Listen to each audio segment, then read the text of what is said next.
I hope so too. It is nice to see everybody. Thank you.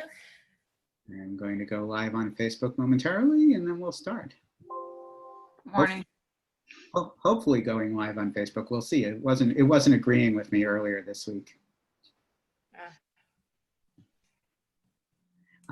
Such is the way of the world. Technology works until it doesn't.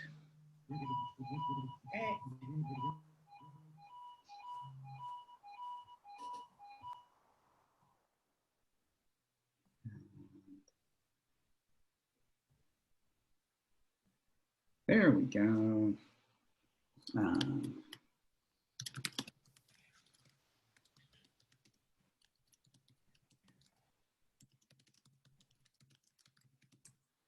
Okay.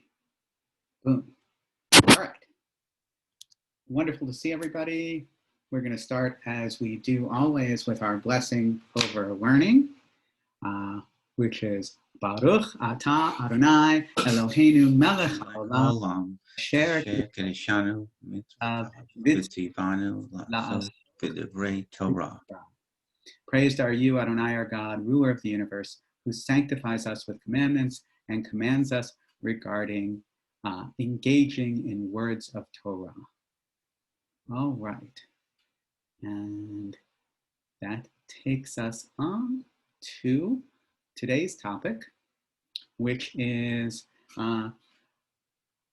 one of my most profound and wonderful teachers with whom I have spent too little time, Rabbi Stanley Davids' introduction to his book called The Fragile Dialogue. Don't worry, you'll see it more, and I will post the full text in the chat as well.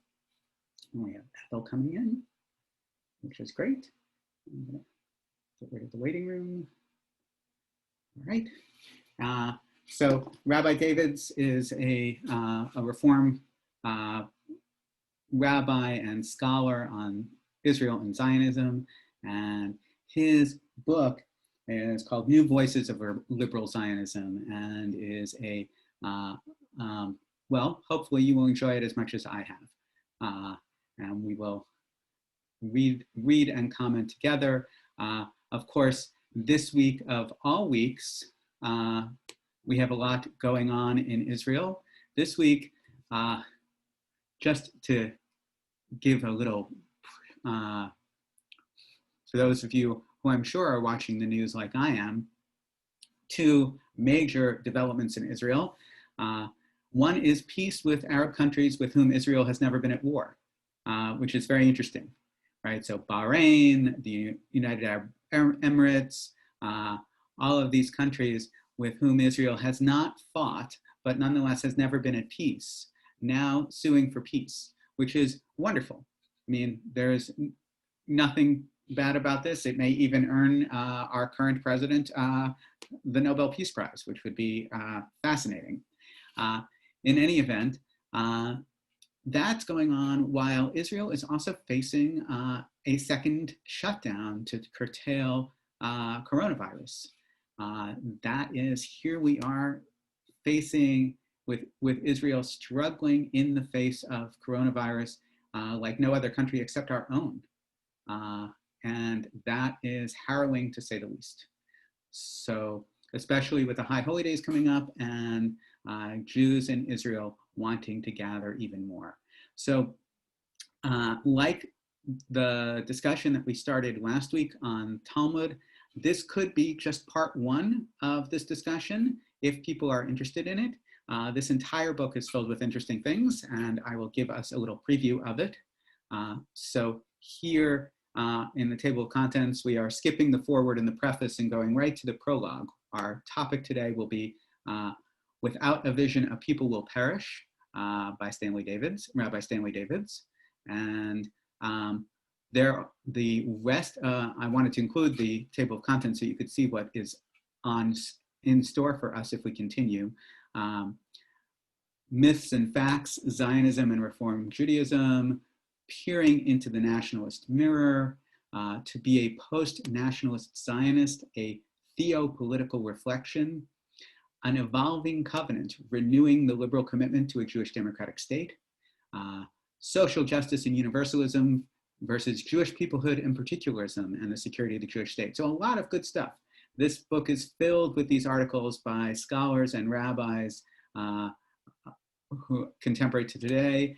The book was published only 3 years ago, and I think is well worth looking at. You can see in the classroom and on campus, which is a major concern of contemporary Zionism, conversations across generations and continents.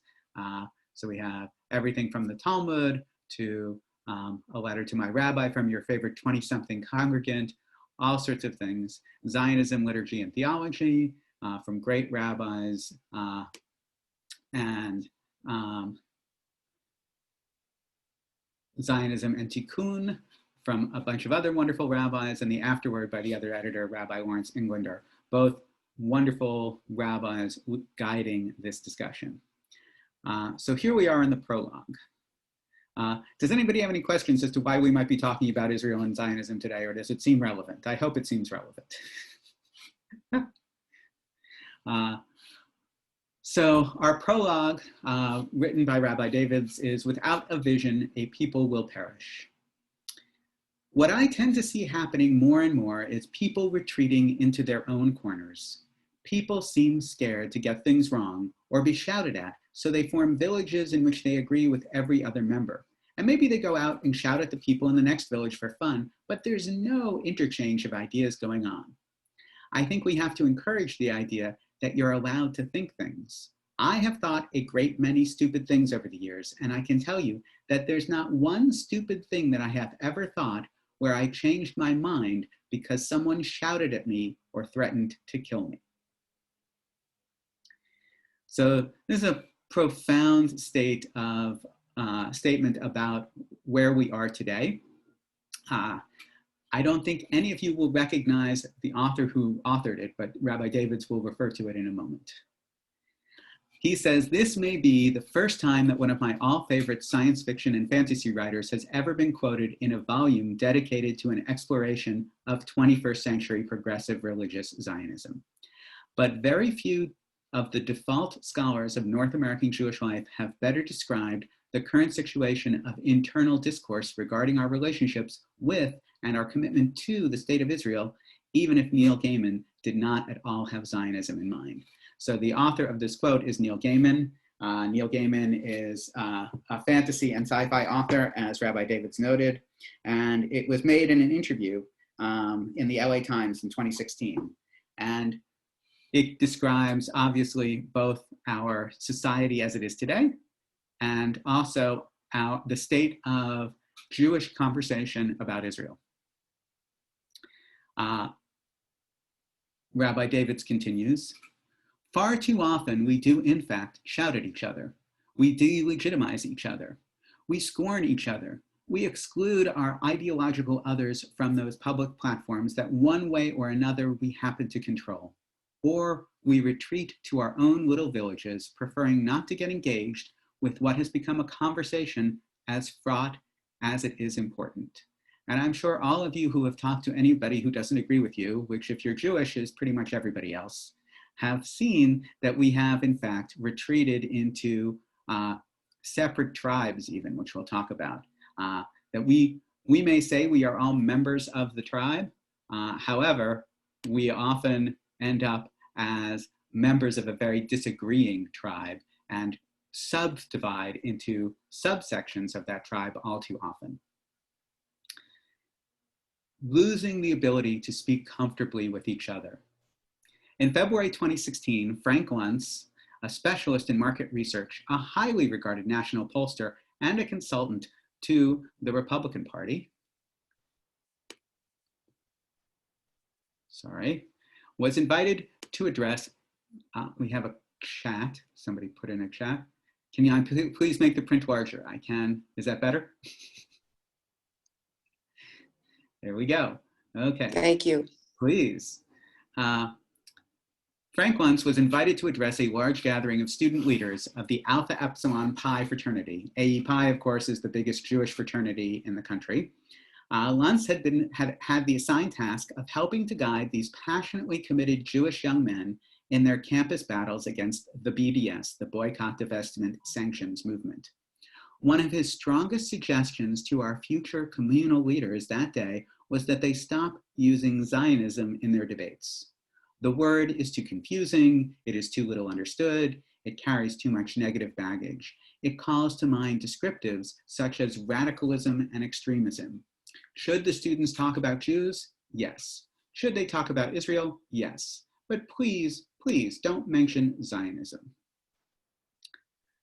In the 1990s, when I was serving as national chair of the Association of Reformed Zionists of America, ARTZA, we hired a marketing consultant to help us better promote the ARTZA brand among Reform congregations. The consultant came back with a variety of suggestions, a few of which we even found useful, but one suggestion in particular deeply troubled us. We were advised to stop breaking the acronym ARTZA down into its constituent words in our marketing materials. Why? Because when people see the word Zionists, they get turned off. We refused the expensive advice, but the message still rankled. Had we truly come to a point in our people's history when the very mention of the word most commonly associated with the rebirth of Jewish sovereignty not only has lost its attraction, but has become a trigger for a negative response among Jews? See that, among Jews. To use Zionism among Jews, according to marketing research, is a bad idea. This, as I'm sure all of you will agree, regardless of where we stand on the political spectrum, is, for all intents and purposes, a shanda. For those of you who don't know the Yiddish term shanda, it is a tragedy. It is tragic. It is awful. It is a source of shame. Zionism, most especially the socialist expression of Zionism, was born out of endless dialogue and debate. Disagreements in public debate in Judaism, in fact, date back to Hillel and Shammai, if not earlier. And those disagreements sometimes focused on matters of life and death. But famously, the members of the schools of Hillel and Shammai met with each other in the Beit Midrash and the study house to conduct those debates. They spoke with and to each other, and despite profound ideological differences, in practice, the families of those scholars were often connected through marriage. Their debates were characterized as L'Shem Shamayim, for the sake of heaven, and very often they were summarized under the rubric of Elu ve'elu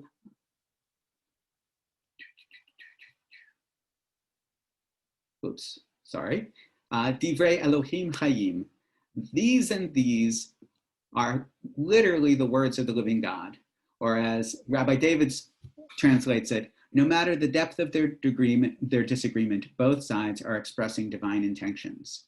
Or as I said recently to somebody, I said, Jews absolutely preserve our right to disagree at all times. However, the right to argue implies we have a group with whom to argue. We cannot argue by ourselves. We must be in group in order to argue. We have traveled great distances since that time. And oh, by the way, the corollary to that, of course, is if we are in group in order to argue, we must stay in group with the people with whom we disagree. We cannot be in group with people with whom we only agree if we are able to or allowed to or encouraged to argue. We must be a heterogeneous group.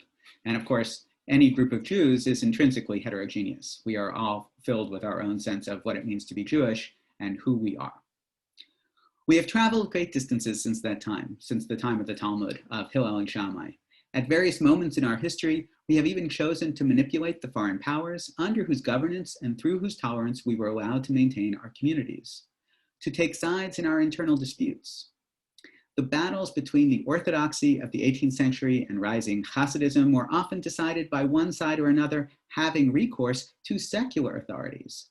The birth of Reform Judaism in the 19th century was similarly scarred by our ideological opponents seeking to make our undertakings illegal under secular law, so that they might then be banned under threat of criminal penalties. So a little history here, for those of you who don't know, often Jewish disputes spilled over into the public.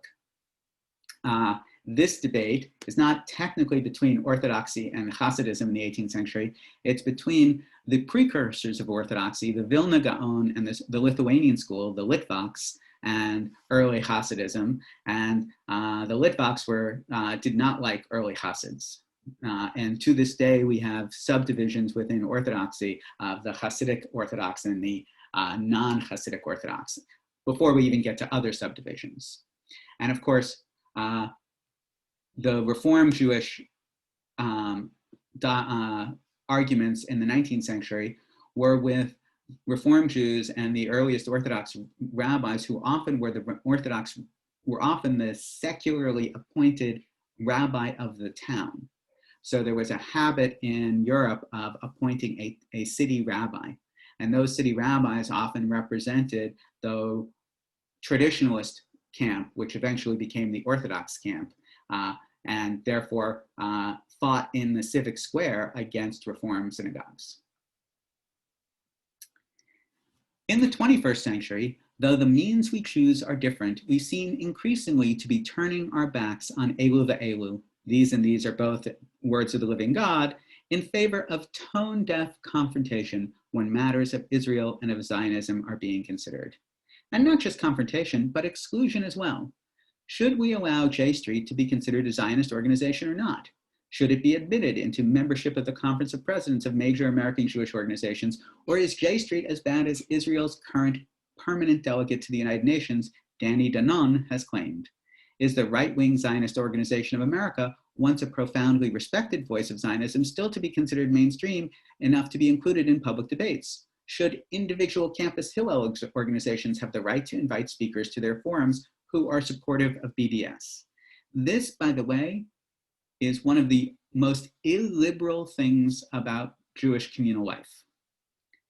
Ginny and I, when we were living in Israel in the 1990s, oh, I see somebody offered a chat that I didn't see.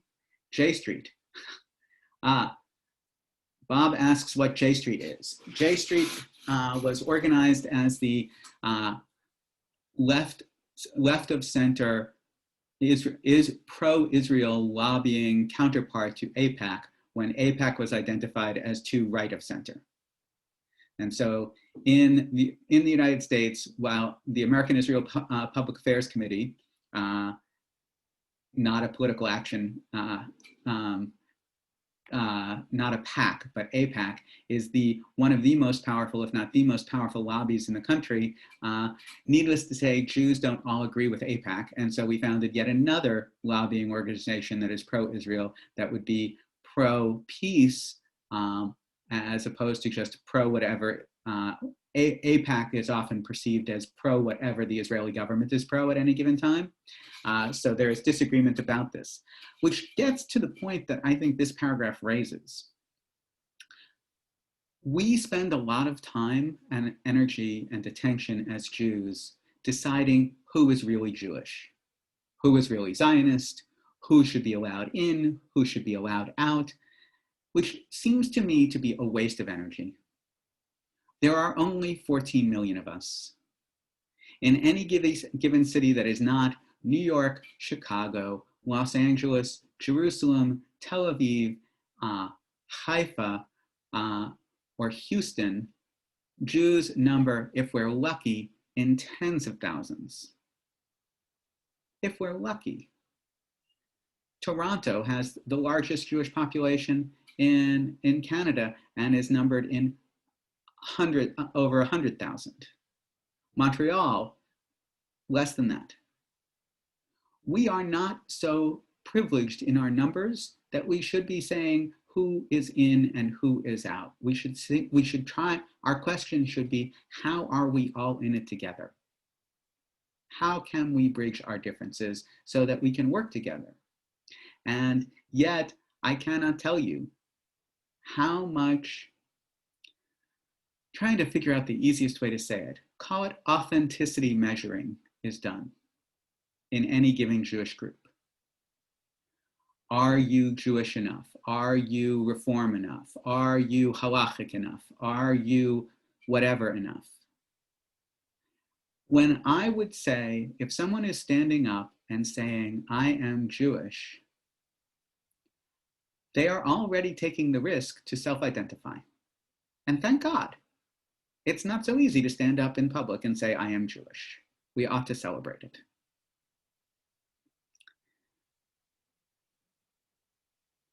Even more complicated is the reality that BDS, boycott, divestment, sanctions movement itself comes in many different forms.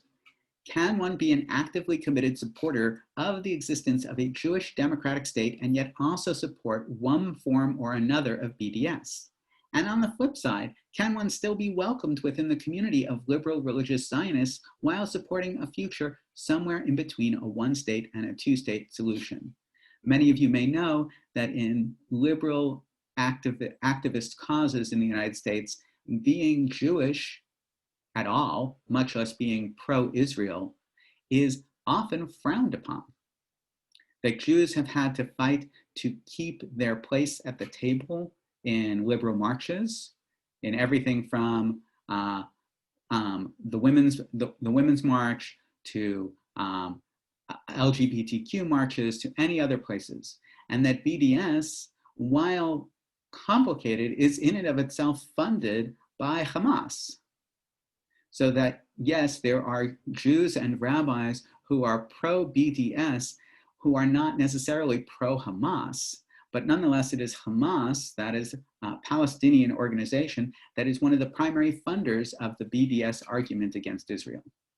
So it is quite complicated. Should an Israeli member of the Knesset, an MK, who is a strong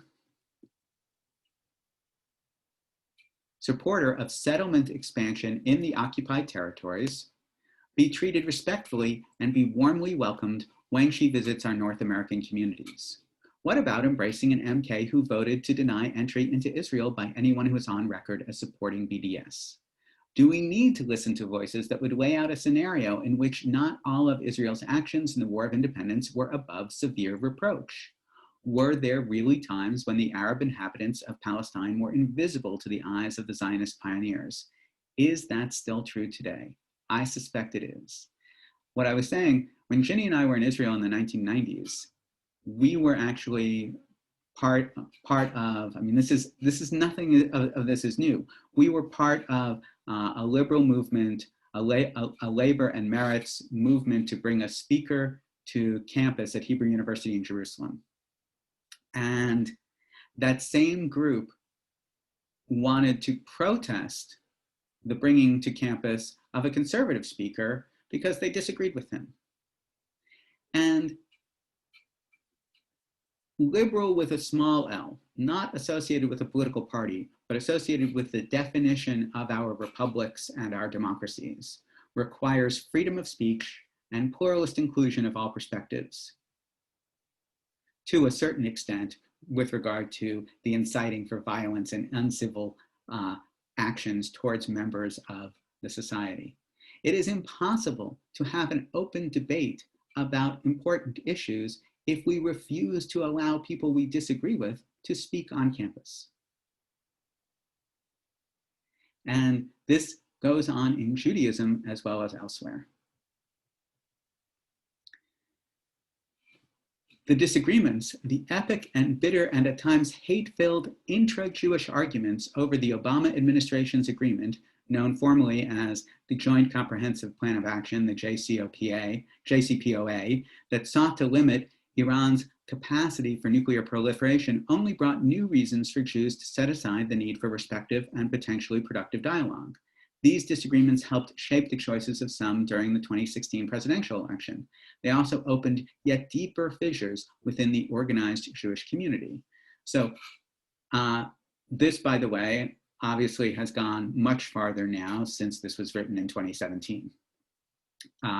The division over the Iran deal, as it was, and sanctions has been virulent, not just in the American community overall, but in the Jewish community in particular.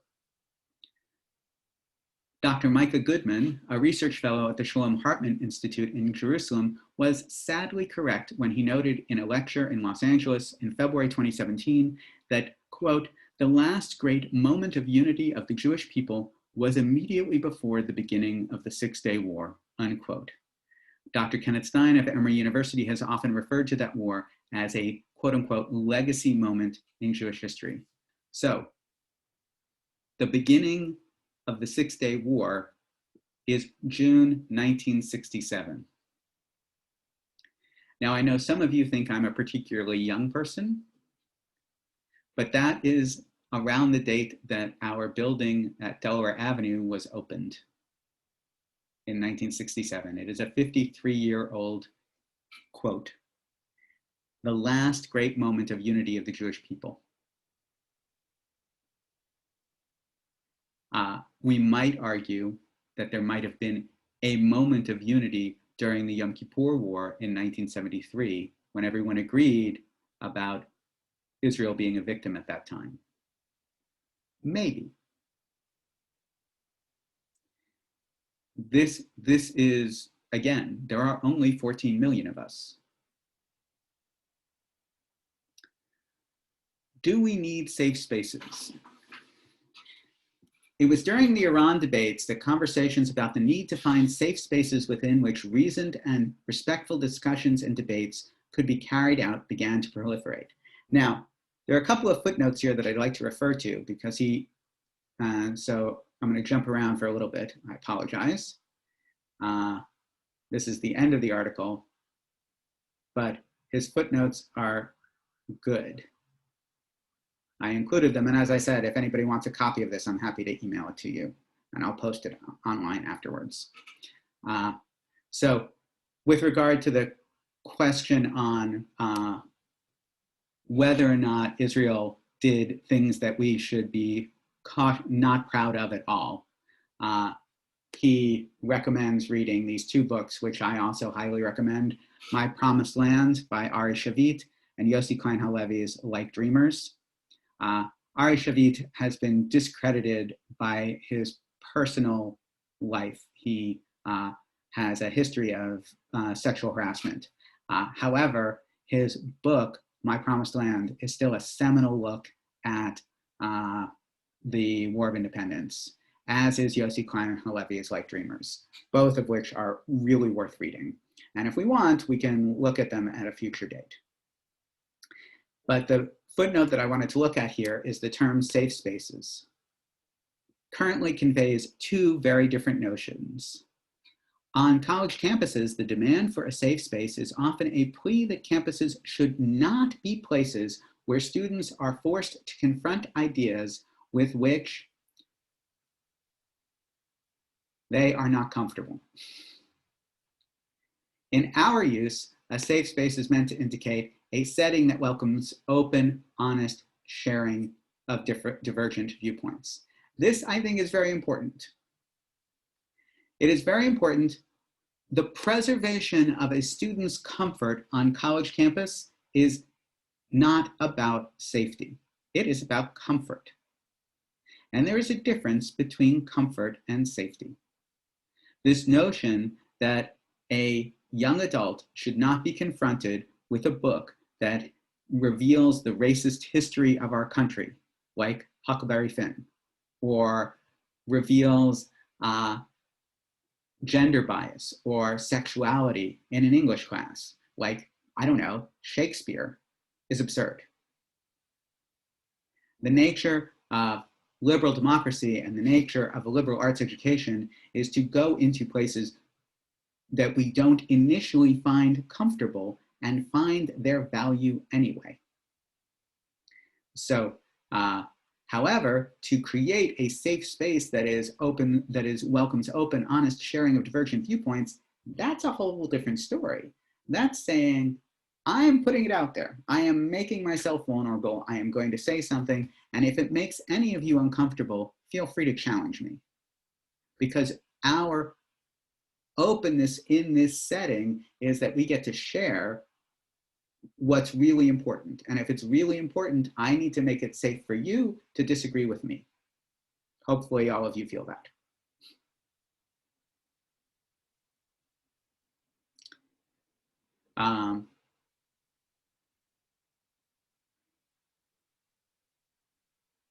Let's see, oh, one more.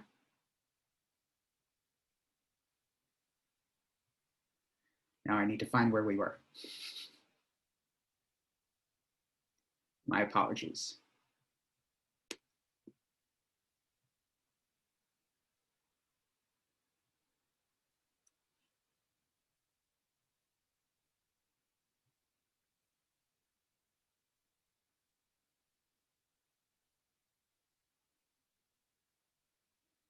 There we go.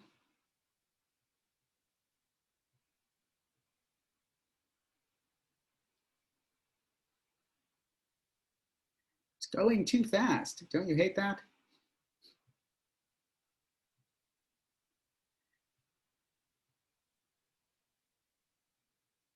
All right, there we go. So a safe space in this context, we're here, is understood to be a setting within which people can come together with widely divergent thoughts, feelings, and perspectives regarding Israel and Zionism, and participants can know that there are others who, though they may differ dramatically, will still be willing to listen, to think, and to thoughtfully respond. Within such safe spaces, be they Jewish community forums, synagogue,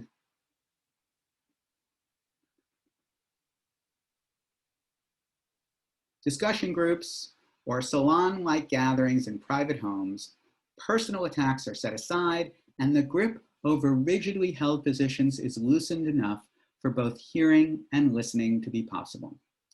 It is reasonable to dream, to be asarei tikva, prisoners of hope, that through the productive use of such safe spaces, the North American Jewish community can begin to model the rebirth of civility and the rebuilding of internal dialogue out of which the richness of Jewish life once emerged and upon which our very future might depend. This paragraph, by the way, I believe very strongly is perhaps the most important thing we Jews have to offer the world.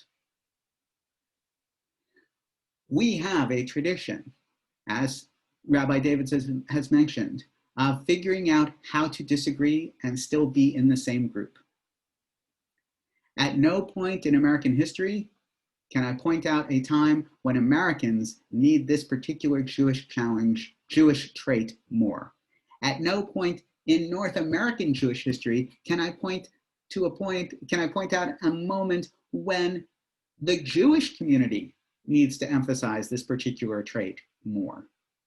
This is our time to figure out how to be civil to one another when we disagree vociferously, how to listen to one another, how to respond with not, how can you think that, but I wonder why you hold that position so strongly. Please let me know why this is so important to you. I don't understand. Could you imagine if we stopped trying to prove our point, stopped trying to yell at each other, and instead said, you feel very strongly about that. Please explain it to me. I can think of no more important thing for us to do, and perhaps no more difficult thing for us to do as we go forward into this new year. Those responsible for this volume, its editors and its authors, believe that such a fragile dialogue is vitally necessary. We have come together to try to be of assistance to all of those willing to try.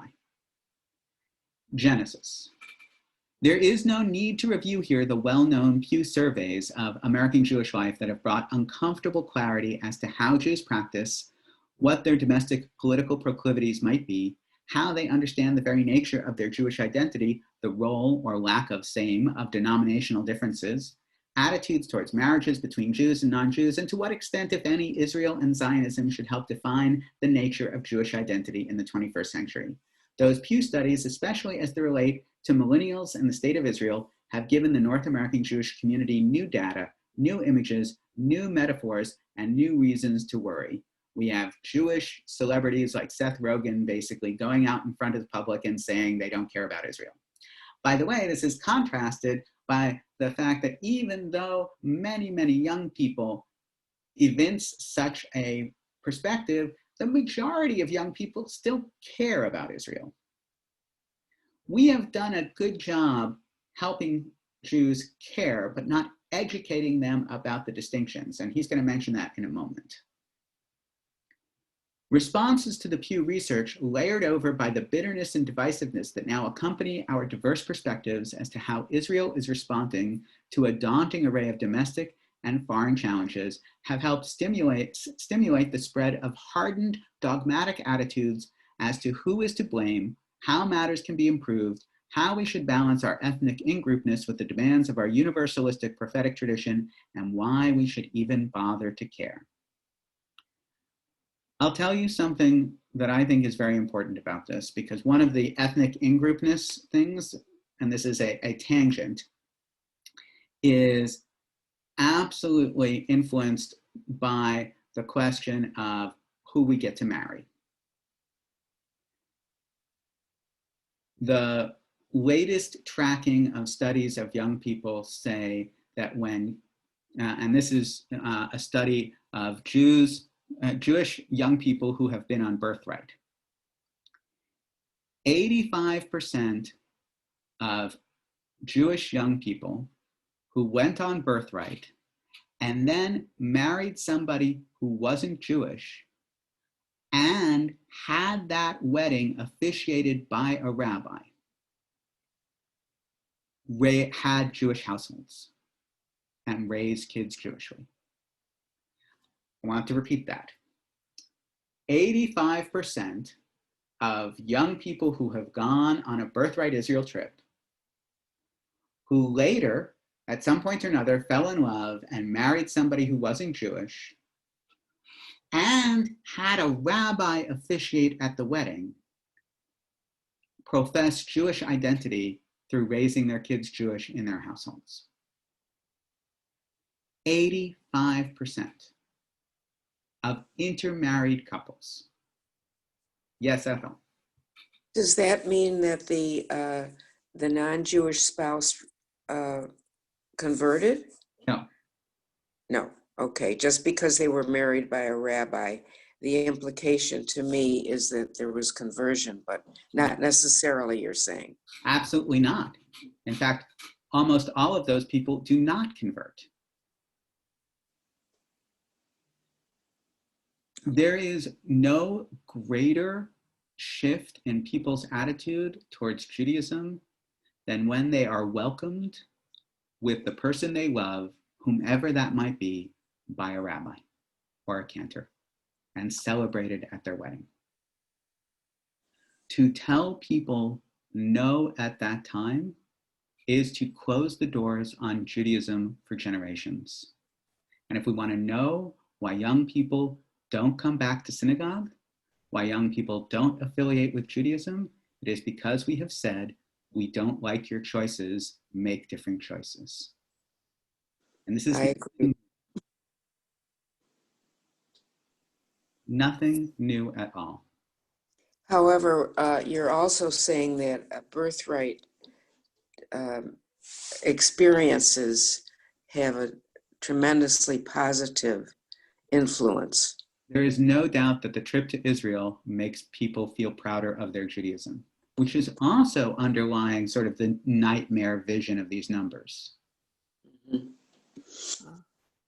In the 1950s, a story that I have frequently told, my grandmother, may her memory be for a blessing, who had 4 children, my father had 3 siblings, went to her local synagogue on Long Island and said, I'd like to join. And they said, wonderful. And she sat down with the rabbi and started talking about her family. And the rabbi was signing her up. And the rabbi said, so what does your husband do for a living? And my grandmother said, my husband is in the meat business, corned beef and pastrami. And he said, is it kosher? She said, no. And he said, your husband needs to change his business to a kosher business if you want to join our synagogue. Ay, ay, ay. How terrible. My grandmother walked out of that synagogue, and I believe, so this is when her kids were not yet bar or bat mitzvah age. The next time she walked into a synagogue was in 1983 for my bar mitzvah. Wow. We are meant to be open and accepting. Hillel, the sage who was mentioned earlier in this piece, converted crazy people right on the spot when they asked absurd things and qualifications for conversion and said, I will convert you providing you come back and study with me, provided you stay involved. Even when they asked to be high priest, one of the converts said, convert me on the condition that you make me high priest. Because I really I heard about the clothing that the high priest gets to wear. Mm. Hillel converted that person and then said, come back and study with me. And the first thing they studied was the text about the high priest, that the high priest is a hereditary position and nobody can be the high priest except somebody from Aaron's family, from the Kohen family. I can't be high priest. Hillel couldn't be high priest. We need to say yes, not just to people wanting to be Jewish, but to Jews wanting Judaism. We don't have the luxury of turning people away. There are not so many of us. If Judaism is good enough for us, it should be good enough to share. How many people in the rabbinate, of course you don't know the answer to this question, but are your beliefs and your statements popular or not so popular? Leading edge of the rabbinate, but again, Rabbi Mar, we are in Rabbi Goldberg's congregation. Yes, and he was a positive. That's right. So in around 1970, Rabbi Marty Goldberg, Alav Shalom, Rabbi Dr. Marty Goldberg, may his memory be for a blessing always, had a change of heart on this. And he began to do marriages between people of different backgrounds and Jews. He provided conditions. They needed to have a Jewish household. They needed to learn about Judaism, but they did not need to convert. They needed to consider conversion, and they needed to raise their kids Jewishly.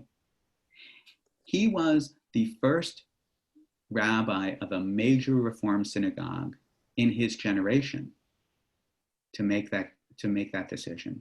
And the number of people that I have spoken to today who said they would not still be involved in Judaism were it not for Rabbi Goldberg is legion. This is not bad for the Jews. It is good for the Jews.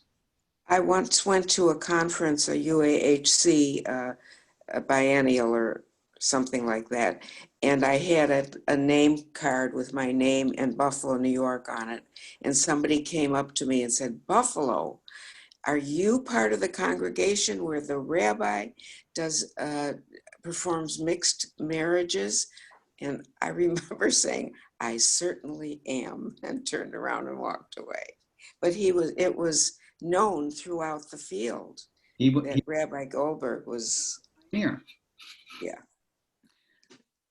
Some North American Jews may battle alongside Women of the Wall. Everybody know who Women of the Wall are? Yes. Are the people who insist on reading Torah at the Kotel, at the Western Wall, on Rosh Chodesh, in women's only celebrations. So they are not breaking any rules because they are gathered as women in front of the Kotel on the women's side, and they still are persecuted for worshiping out loud. Others may not understand why such a struggle even matters. Some may vigorously work to disestablish the Israeli chief rabbinate, and its vast array of often corrupt intrusions into the rights of Israeli citizens to marry as they choose, divorce as they choose, convert as they choose, or simply not be involved as they choose. So the Israeli chief rabbinate is a force for dogmatism in Israel. I am not allowed to participate in Jewish weddings in Israel, which means Jews who don't want an Orthodox wedding can't get one. Secular Jews, which is the majority of Jews in Israel, 70% plus of Jews in Israel are what they call secular, meaning non-Orthodox. It's actually more, but it's at least 70%. And if they want a wedding with a clergy person or a person of their choice who is not an Orthodox rabbi, they have to leave the country. I also can't participate in divorce. I also can't participate in conversion, nor can any non-Orthodox rabbi, any rabbi not authorized by the Orthodox chief rabbinate. Others may find the entire subject so medieval and repugnant that they want nothing to do with the Jewish state. Some American Jews might choose to apply a cost-benefit analysis to holding on to nationalism in what they view as a post-nationalist world. For them, Zionism is out of step with the world as we know it. In both the General Assembly and in various committees, member nations of the UN regularly condemn the Israeli occupation of the West Bank, also known as Judea or Samaria, spicing their relentless critique with a bitter and dangerous anti-Semitism masked as anti-Zionism. Can anyone be surprised that for too many of us, the default response to such abuse would be to try and distance ourselves from Israel? Is it even appropriate for Jewish non-Israeli citizens to criticize actions of the Israeli government? Aren't Israelis the only ones who must live with decisions about one state or two states, about whether Palestinians ought to have a right of return or not, about whether to repeat on the West Bank the high-minded but ultimately very controversial unilateral Israeli Gaza withdrawal, which led to thousands of rockets raining upon Israel? This is a major question for us as Americans. What right do we have to voice an opinion at all about a country for which we do not fight and whose security does not affect us personally? In 2017, it has become accepted doctrine in many quarters that acts of violent anti-Semitism, anti-Zionism, and the more usual noxious blend of both have increased in the United States and across Europe. Obviously, we know even more now. It's gotten worse, much worse. Along with all of our confusion about contemporary Jewish identity, we are again being reminded that it is still dangerous to be a Jew. Wouldn't we be better off setting aside all of that which Zionism seems to represent, all of its dividing of both our larger world and our smaller world into us versus them categories, so that we can fit more easily, invisibly, safely into the comfortable stereotypes as to what being part of a North American culture is alleged to mean? Shouldn't we just, in the parlance of today, be satisfied with allowing ourselves to be accepted as white Americans, for those of us who can be? This requires some very serious conversation.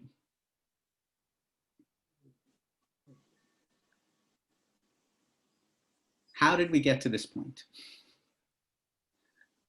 The first official definition of Zionist commitment for American Reform Jews is embodied in the original ARTSA platform. In that platform, ARTSA described itself as a religious Zionist body and declared that ARTSA was created out of the recognition that in our tradition, there is no division between the religious domain and the polity of the Jewish people. So this is the Reform articulation of the Reconstructionist idea that Judaism is primarily a civilization, that we cannot be a religious civilization, that we are a people, we are a culture, we are a nation, we are all of these things, and that they are inherently indivisible. I don't get to be Jewish and not tied to the Jewish people. I don't get to be a Jewish person and not tied to Israel. And how do we know this? Well, let's talk about practicality. The most practical aspect of this is, God forbid, I suffer anti-Semitism here in this country and I need someplace to go. The only place I can go immediately, right away, is Israel. The purpose of Israel, in its most practical format, the purpose of Zionism was to solve the Jewish refugee crisis that persisted from 70, the destruction of the Second Temple, until 1947, 1948. Almost 1900 years of landlessness and oppression. Zionism, first and foremost, is an attempt to solve that problem, and to solve that problem with a place to which we are also connected. In June 1989, the Central Conference of American Rabbis, the CCAR, adopted a resolution calling for the creation of a Reform Zionist think tank. The first gathering of that think tank was held at the Harrison Conference Center in Glen Cove, New York. The co-chairs were Rabbi Leon Jick, Zichrono Livracha, may his memory be for a blessing, Constance Kreshtul, and myself, with the professional guidance of ARTS's executive director, Rabbi Amiel Hirsch. The rich and highly productive papers from that gathering were published in the Journal of Reform Zionism, which was accompanied by a study guide. Following the second gathering of the Reform Zionist think tank at the Hotel Thayer in West Point, Volume 2 of the Journal of Reform Zionism was published. As a direct result of the think tanks and of the journals, the CCAR adopted its historic platform on Reform Zionism. Among the most significant statements in that platform was a declaration that Aliyah, establishing a home in Israel, is a reform mitzvah, a religious obligation, and that the serious study of the Hebrew language is a vital aspect of Zionist commitment. So, this is 1997 when this is adopted. We still feel the repercussions of this today when many Reform Jews feel betrayed by the reintegration of Hebrew into our culture. Reformism at its heart in the 19th century was a Judaism supportive of Jewish practice in the vernacular, translations into German, into English, prayers in German and English, songs in high cultural equivalents, in the loftiest of classical music and its forms.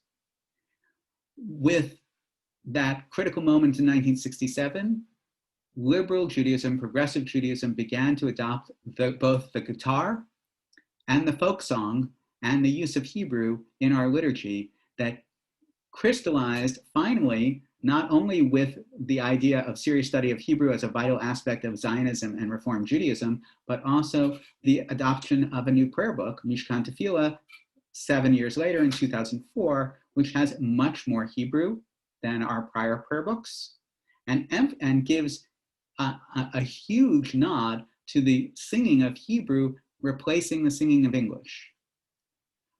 One can only hear the singing of English in songs in Reform Jewish synagogues rarely now. It is not a primary mode.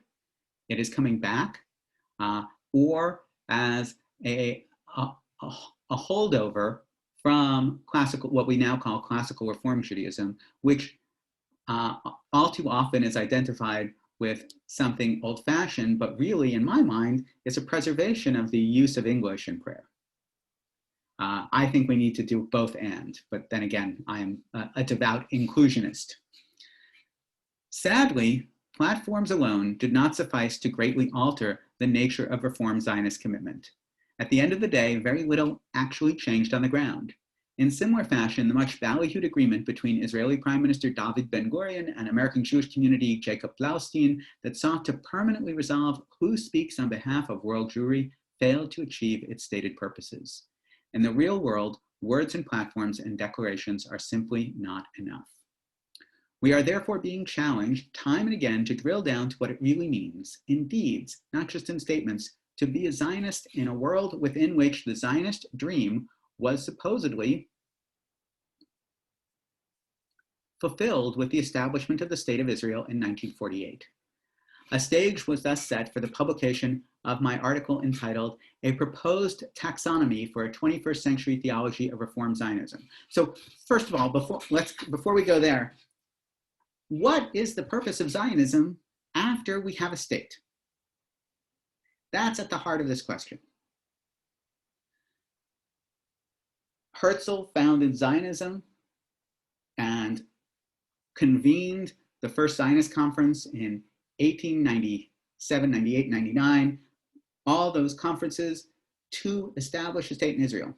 50 years later, there is a state. What is the Zionist project after we have a state of Israel? That is a fundamental question. I will put it to us that there is an obvious answer. As long as the world continues to question the right of the Jewish people to have a state in a way that no other state's very existence or right to exist is questioned, we need Zionism. Because we as Jews need Israel, and Israel needs us arguing for its existence because there are so many people arguing against it. and that Zionism, therefore, is intrinsically bound up, intertwined, braided into the fabric and the weave of Judaism. Rabbi Davids' article tried to assemble and to clarify the most challenging questions that Reformed Jewish Zionists must confront in the evolving reality of the modern Jewish state. Those questions included the following. What does it mean to long for something that already exists? Can Jewish nationalism thrive in an America increasingly committed to a celebration of the individual? The big one. We barely agree on what America is. We are looking theoretically to, or certainly we were 3 years ago, to this hope that we might become a world of citizens of the world, not a world of citizens of nations. And Zionism is inherently a nationalist movement. Do individuals need nations anymore? I've already made that argument, but I think it's one that we continue to need to have. Can Reform Zionism raise Aliyah to a category of mitzvah? Can Reform Jews in the United States still claim that making Aliyah, emigrating to Israel, is a commandment? To what extent is the Hebrew language a necessary part of the Reform theological encounter with the land? Is there a geographical center to Jewish life? Where then are God and Kedusha, holiness or sanctity, in our 21st century Reform theology? So these are all incredibly important questions for Reform Jews because they help define who we are. Now, a decade later, feeling the extraordinary pressure of rapidly changing geopolitical, psychosocial, sociological, and demographic facts on the ground, Rabbi Lawrence Englander and I, under the inspired guidance of Rabbi Hara Person of the CCAR Press, who is now, by the way, the head of the URJ. She's the new director of the new director of the CCAR. Sorry, she is the president of the Rabbinical Association of Reform Jews. Have brought together a creative and diverse group of scholars, students, educators, and political activists to address these and other questions. What do we hope to achieve? In the face of increasingly angry voices calling out their truths with no intention whatsoever of actually engaging with others in thoughtful, productive, and meaningful conversation, we mean this book to model how liberal Jewish religious Zionists with dramatically differing perspectives can speak with each other safely, with no fear of intimidation, with no effort to judge or to exclude. So they're hoping, and I think reasonably, to bring together different perspectives without yelling at each other. Certainly a noble cause. 2, Rabbi Daniel Hartman of the Shalom Hartman Institute was among the first to begin speaking seriously about the increasing manner in which the Jewish people is afflicted by tribalism. Those Jews for whom Israel is a significant part of their identities and those for whom it is not, separate tribes. Those for whom a national identity is felt to bring great personal benefit and those for whom it does not, separate tribes. Those who bear personal responsibility for the meaningful survival of the Jewish people and those who do not, separate tribes. Diaspora Jews and Israeli Jews, separate tribes. It is our hope that readers of this book will feel called upon to examine just what it would really mean if their particular threads were removed from the tapestry of Jewish life. What impact would such separation have both upon the individual and upon the collective? What significant value might be derived from lowering the level of our rhetoric and simultaneously enhancing our desire to rediscover the dreams of Jewish unity? And why should anyone care? We would like to point the reader's way toward caring. Again, we need to be a group. We're already a small enough group. How many smaller groups do we need? 3, the year 2017 represents an interesting array of special dates. In 1897, 127 years before, the First World Zionist Congress was convened in Basel, Switzerland. On November 2nd, 1917, 100 years before, the Balfour Declaration was issued. On November 29th, 1947, 70 years ago, the UN Partition Plan was approved. On June 5th, 1967, 50 years before, the Six-Day War began. It is our hope that such a confluence of significant dates will provide an additional impetus. now and into the future for significant conversations about the meaning of Reform religious Zionism to be undertaken at the interpersonal as well as on the communal level, among undergrads, Gen Xers, millennials, baby boomers, and everyone else. We intend this book to serve as a foundation for those conversations. What this book is and is not. This book is not intended to subtly guide the reader to the correct conclusions. It is intended to guide the perplexed. His footnote there, by the way, says, with apologies to Maimonides. There is a certain order to the various chapters. Some of our authors discuss the theories and philosophies of Zionism. In those chapters, the reader will discover mythos and hard historical reality, combining to help us grapple with Reform Zionism as a system, albeit a somewhat chaotic system of thought. From where do Zionist dreams emerge?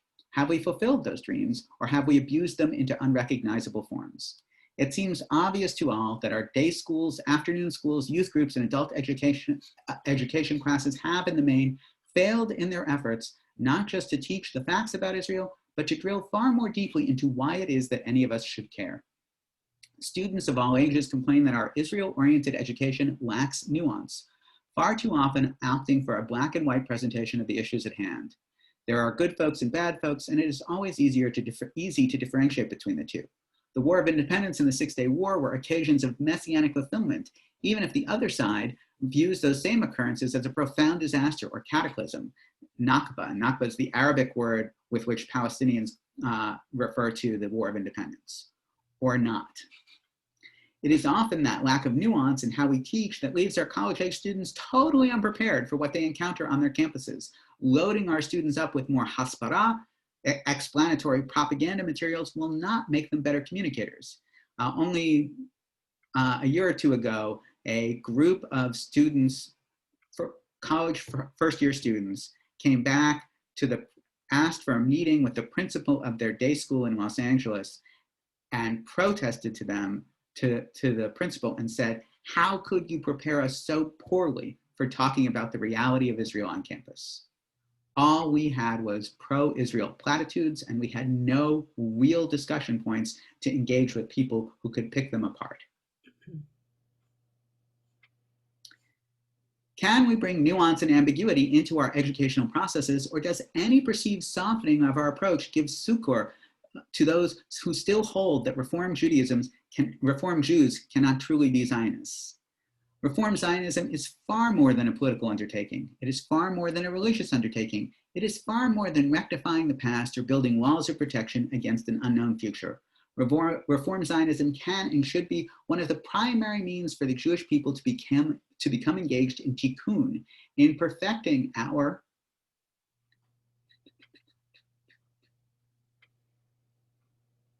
world. From the time of the prophets to our own day, we Jews have proclaimed our desire to become the Or Goyim, a light unto the nations, from Isaiah. Can and should our Zionism embrace social justice, economic justice, racial and gender justice, educational justice? Should protection of the physical environment of Medinat Yisrael, the state of Israel, be a religious mandate, or just another token bow to liberal values? Is actively seeking peace a Reform Zionist mandate, or just another means of attacking Israelis for having, in the eyes of some, trampled upon Palestinians' human dignity? Reform Judaism has a sometimes dizzying array of theologies and philosophies, seeking to inspire, to guide, to explain the sources of meaning in our lives. If God is indifferent to our individual and or collective lives, is there any meaning at all to mitzvah, to the commandment, the idea of obligation, let alone a mitzvah, a commandment that would bind us together in passionate support of the Jewish state? If we are in covenant with God, does that covenant truly enhance our peoplehood as well as our humanity? Can that covenant make demands upon us? Can it guide us to new understandings of freedom? Is peoplehood less a matter of religious and national commitment than it is a component of our psychological well-being? Also known as, what obligation do we have to participate in the group project of Judaism? Our Reform Judaism, our institutions and our programs have not served well in igniting the passions of peoplehood in our midst. Indeed, some rabbis no longer actively involve themselves in matters connected to Israel because they see their time better dedicated to more significant issues. Please note there's an article about that on page 105. or else they shy away from the topic because it has become a third rail. Obviously, yours truly is not one of those rabbis. Most of us understand true caring as an active caring, not just a set of well-intentioned emojis that claim to express feelings that are often less than skin deep. Why have we not done better? Or are we already doing more than we should? And finally, is there a shared path to the future? And will Israeli Jews and American Jews, liberal Jews and conservative Jews, angry Jews and satisfied Jews, disinterested Jews and passionately committed Jews find a way forward, way toward the future that we might all want to walk together? All of those topics will be addressed, but what the reader will not find here is a set of answers. Not because the world is not awash with answers, not because the editors and authors don't have their own answers, but far more important than our answers will be the process of open and respectful, thoughtful and non-dogmatic conversations conducted by individuals, by organizations, and by communities that provide safe places within which the full diversity of Jewish thought and opinion regarding Reform religious Zionism will be welcomed and rationally debated.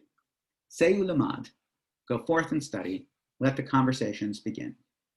So he started with a quote from Neil Gaiman, a sci-fi writer, and he ends with a teaching from Harav Kook, who was the first Ashkenazi chief rabbi of British Mandatory Palestine. He is said to have taught that the land of Israel does not belong to the Jewish people, but rather it is an organic part of who we are. We believe that to be the case. Proverbs 29:18 poignantly reminds us that without a vision, a people will perish. We believe that to be the case. We welcome our readers and those whose lives they touch to this fragile dialogue. So I went a little long today because I wanted to finish this, but my hope is that if all of you are interested, like last week where we touched on a Talmudic chapter that I thought was sort of an introductory chapter, this is an introduction to this. I think we need to be having this discussion because I think we are overwhelmed with news about Israel and little way to decipher it. Yes, Joan. You're taking off. Nice to see you. I think we need to be educated and that we should continue with this topic. Okay. I find it fascinating, especially because I have members of my family with divergent opinions. Don't we all? Linda? I agree totally. All right, so what we're fleshing out here, because here we are, this is September. We started meeting weekly in April. And we're gonna have at least one week a month continuing to be devoted to Talmud. We have Amy Scheinerman's Talmudic topics. Bob, who is on the line here as Banjo Bob, has pleaded with me that at some point I would bring back the study of a page of Talmud, which I absolutely will. So we will have at least 1 week of Talmud a month. We will have at least 1 week of Zionism a month. I think if all of you liked the Maimonides book, we'll have at least 1 week of Maimonides theology a month for a little while. And then we've got And what about mysticism? And we'll continue with mysticism. So we'll do that too. That's 4 topics. And then we'll have a wild card every now and then. So I will continue that. And I really, really appreciate you continuing to stick with me, even as I sort of throw everything out there and hope something sticks. So we've got a couple of ongoing projects. I promise to continue them in November. So all of them will continue in some way, shape, or form in October. In November, we will have probably a community conversation about what's going on in the Jewish community of Western New York and what engagement looks like. So for those of you who are in other locales, it may be only interesting academically, but hopefully you will still find it interesting. And I wish all of us a sweet and happy New Year. L'shana tova u'metuka, as Rosh Hashanah starts Friday night. And I hope Thank you so much, Rabbi, for the class and for your good wishes. Please, and you are all welcome to join us via the live stream. The live stream, as always, can be found at tbz.org. Which will be available. It's not a Zoom event. You can just click on and see our high quality production. Thank you. Thank you. Thank you. Bye, Rabbi. Happy, healthy, and safe.